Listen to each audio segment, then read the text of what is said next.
Buenos días, estudiantes. Bienvenidos a su aula virtual. Seguimos aprendiendo en casa. No olvides tener un espacio ideal para que puedas trabajar. Para esta actividad necesitas reconocer lo que sucedió en nuestra historia. En la actividad anterior estuvimos trabajando la independencia del Perú. ¿Cómo se logró esta hazaña histórica, ya que vivíamos dominados bajo el poder del régimen español? Pues se instaló en el Perú un gobierno cuya autoridad principal era el virrey y cuyo territorio se llamó virreinato. En esta época de gran crisis para el Perú y explotación, los hombres peruanos sufrieron muchos abusos e injusticia, y por ello hubieron algunas personas que lucharon para liberarnos de esta esclavitud llamada así.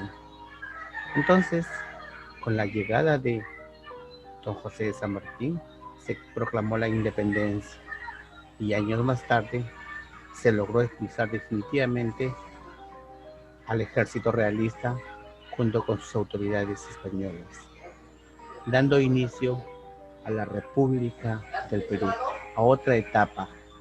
En esta etapa conoceremos cosas muy importantes. En sus inicios hubo algunos fracasos, pero conforme íbamos avanzando, hemos ido mejorando. Entonces, empecemos. Esta actividad la trabajemos en el área de personal social. Con el inicio de la República se inicia una nueva forma de gobierno. Entonces, ¿qué significa la palabra república? Es una forma de gobierno en la que el pueblo ejerce su soberanía, es decir, que puede elegir a las personas que los gobernarán. Muy diferente en el virreinato, que ellos elegían a quién gobernar. Entonces, ¿qué sucedió? Vamos a ver cómo empezó al comienzo. Leamos esta parte que está en verde, que es muy importante. Por fin la tan ansiada independencia se había logrado y con ello los peruanos de esta época asumían una gran responsabilidad. Gobernar bien el Perú, había que recuperarse de las batallas contra los españoles y así fue. Pero en el camino hacia la vía republicana, nuestro país tuvo enfrentamientos, dificultades para poder salir adelante. La etapa de la República se inicia con la proclamación de la independencia de Perú. Nuestro país fue gobernado en sus inicios por militares. Cada uno a su manera hizo lo mejor para gobernar el país. Entonces, en el gobierno de Ramón Castilla, después de que los primeros gobiernos de la era republicana se desarrollaran con muchas dificultades, Ramón Castilla trae calma al país. Durante su gobierno empieza una etapa de crecimiento de la economía por la explotación del guano. Se da la abolición de la esclavitud y se crea el primer presupuesto.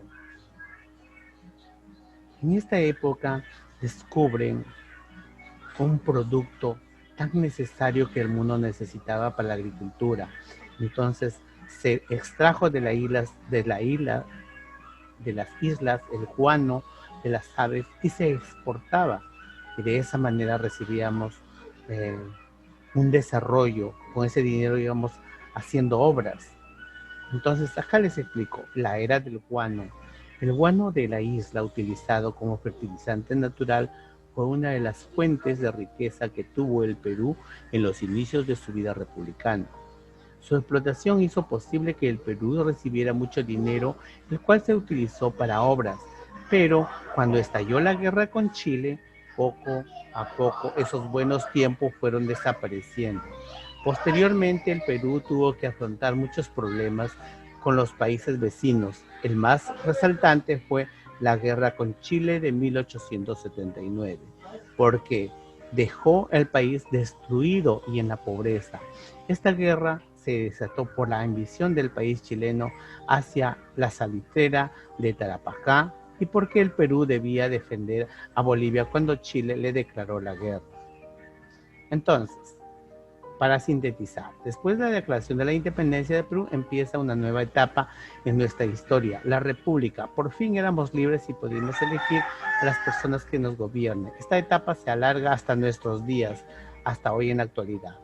Recuerda, tú vives actualmente en la etapa de esta historia del Perú llamada República. Ahora, investiga y escribe el nombre de los últimos 4 presidentes que nos gobiernan. Podemos mencionar a Martín Vizcarra, Pedro Pablo Kuczynski, podemos llamar a Ollanta Humala-Tazo, a Alejandro Toledo y al presidente Alan García. Ahora escriben algunas obras muy importantes del anterior del gobierno y el del gobierno actual. Recuerda, quienes elegimos al presidente de la República somos todos los ciudadanos que hemos cumplido la mayoría de edad. Es una gran responsabilidad. Por eso, tú debes estudiar y prepararte mucho para que elijas un gobernante con grandes cualidades personales y profesionales. Ahora, ¿qué valores debería tener la persona que gobierna el Perú? Pensemos ahora en la situación que estamos viviendo. Ahora en día tenemos a nuestro presidente Martín Vizcarra en estos momentos justo envuelto en algunas situaciones que seguramente la superará, pero que es todo en bien de nuestro país. ¿Por qué? Porque somos los peruanos que necesitamos salir de estos problemas, ya que estamos viviendo momentos muy difíciles con la pandemia, enfermos por todos los lados que necesitan medicina, necesitan atención en los hospitales. Entonces vamos a ir viendo qué valores podría tener, tú qué piensas, qué podría tener, qué condiciones debería tener uno de nuestros gobernantes. Ahora, tu reto, pega una lámina de los últimos 5 presidentes de la República, menciona algunas de sus obras más importantes. Muy bien, estudiantes, no te olvides de presentar tus evidencias completas junto con tu texto y estoy dispuesto a recibir cualquier pregunta que tú quieras hacer. Muy bien, estudiantes, les deseo mucha suerte y más tarde estamos conversando ante cualquier situación. Nos vemos.